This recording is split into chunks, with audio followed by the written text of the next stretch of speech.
In this video, we're going to learn about something called polar coordinates. This is very similar to the trigonometric form of a complex number, except we're not actually talking about complex numbers here. These are all real numbers and just ordered pairs of real numbers. So the idea is the first type of coordinate system you learn is called the Cartesian coordinates, created by a guy named René Descartes. And his idea was if you have a point anywhere you're talking about, you can say how far did you have to go from this origin point to the right, call that value x. How far did you have to go up in that case, we'll call that y. And we will then say that the label for this point is x comma y. So the whole idea of a coordinate system is a way to give a label to every single point so that you know where you are at. And then once you have a label, you can do calculations like the distance formula, midpoint formula. You can find equations of circles and lines and all sorts of things just by having the idea of a specific label for a specific point. Polar coordinates is going to be an alternative way to give a label to that point. So it's still the same point, it's just a different way of describing it. And so the idea is instead of saying, how far right did you go? How far up did you go? We're going to say, what was the total amount you traveled in a straight line to get to that point? We will call that r. And what was the angle, what was the direction you traveled in to get to that point? And again, the angle is always with respect to the x-axis here.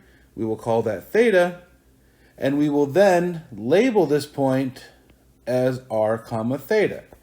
So it's the exact same point, it's just a different way of labeling it. And it turns out that by labeling it in this way, it's going to make some problems easier. At the same time, it's going to make other problems harder, which is unfortunate. But the thing is you don't have to just always use polar coordinates. You can take a problem and you can say, well, let's see, this problem, I think it's easier to use on my normal Cartesian coordinates, x and y, and you can solve the problem x and y, no problem. On the other hand, if you look at the problem, you say, I think polar coordinates might make it easier, then you can change to polar coordinates, solve it that way, and still get the answer, and just in this case, in easier fashion. So the whole idea of polar coordinates is not to make your life more difficult, is to give you an extra tool that will sometimes help make a problem simpler. Unfortunately, you're probably not going to see polar coordinates again for a while after you finish this class. Usually you don't see this until like a half a year or a year later, and they do expect you to remember all the facts you're about to learn about them. But ideally, they'll review them and it won't be so bad, but we just kind of introduce a tool now, cover a little bit of it, and then make you remember it in a year or so when you're seeing it again. But it is a very useful tool to have in your toolbox. Now, how do we convert back and forth between these things? Well, we have a little triangle here and we can just write out trigonometric equations that relate them.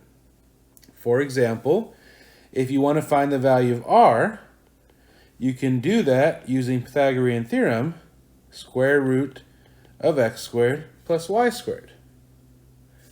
If you want to find the angle theta, you can use tangent theta equals opposite over adjacent y over x. So these right here are giving you a way to find both the r and the theta for a given point. So if you know what your x and y are for your point, you can plug in these equations and figure out your r and your theta, and you will now have the polar coordinates for that point. I do want to give a warning here. It's a very common mistake. So students see that tangent theta is y over x, and then they go, well, okay, we'll just do the tangent inverse here. But if you remember when we learned about inverse trig functions, and specifically inverse tangent, that will only give you the right answer if you are in quadrant 1 or quadrant 4.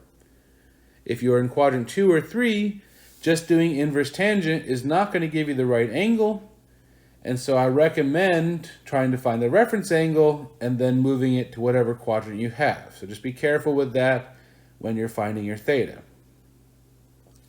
Now let's suppose they give you a problem where you already know the r and the theta, but you want to find out your x and your y. Well, once again, we can look at this triangle and write out some relationships.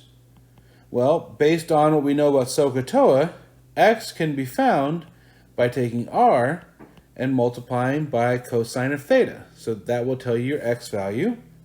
And if you want your y value, you just take r and multiply by sine theta.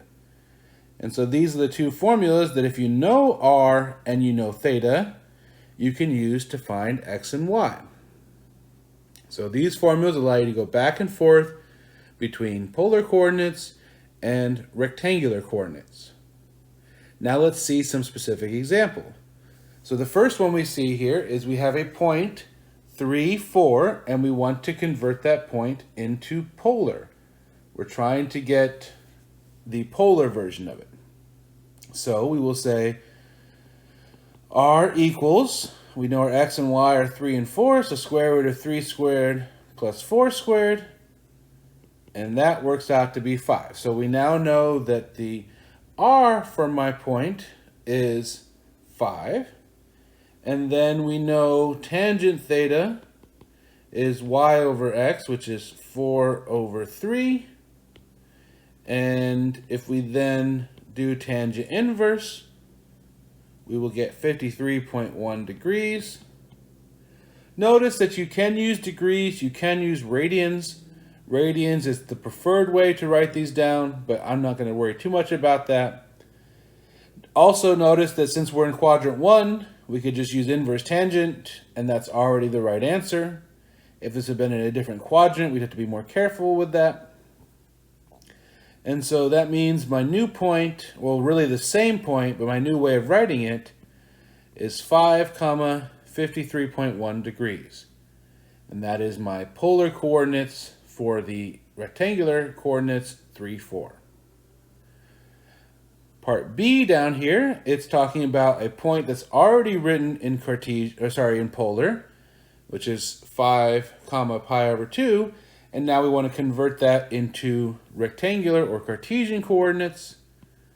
And so we know our formulas for x and y is r cosine theta and r sine theta. And we know that the cosine of pi over 2 is 0.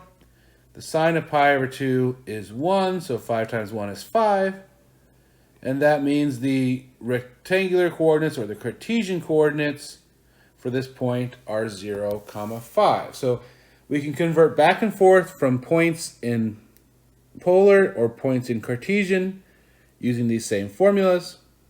But it turns out we can also convert equations back and forth. This is what I was saying, how sometimes we can take a problem written in terms of x and y, and if we turn it to r and theta, it becomes a simpler problem to solve. This is going to be an example of it. So x squared plus y squared equals 2x. Who knows what that looks like off the top of your head? Maybe you could work it out and figure out it is in fact a circle. But we can now convert this. We know that x squared plus y squared, well, we have this relationship right here that r is the square root of x squared plus y squared. So if you have x squared plus y squared, it's r squared. And x is the same as r cosine theta. We can go ahead and divide r on both sides. And now we have the simpler equation, r equals 2 cosine theta. So this is something that will allow us to take an equation, convert it to r and theta, maybe it's easier, and then we can use that to get the final answer. Okay, now this very last one here, this is going to be a little bit tricky. We have an equation that says theta equals pi over 4. So there's no actually r in my equation, and I chose this one because the way to solve it is not straightforward at all. I wanted you to see an example of how it works so that you can do it on your own. And in order to figure this out, we see that if we want to convert to x and y, reminding ourselves up here, we need sines and cosines, and we need r's. So we're going to introduce those by saying, let's take tangent of both sides. So tangent theta is tangent pi over 4. Tangent pi over 4 is 1. Then we use our ratio identity. Tangent theta is sine theta over cosine theta. Then we multiply, and we see our equation becomes sine theta equals cosine theta. Then we multiply everything through here by r. Our sine theta is our cosine theta. And finally, we can now say our sine theta is y, our cosine theta is x, and this line is actually y equal to x. As I said, that's a very tricky example. That's why I wanted to go over it specifically. Usually, you're already going to have an r in the problem, as well as a cosine or a sine already there, and you can more directly convert to x and y. But sometimes you have to do a little trick like this in order to get the x and y to pop out. So practice on how to convert here, and then you'll be more comfortable with polar coordinates.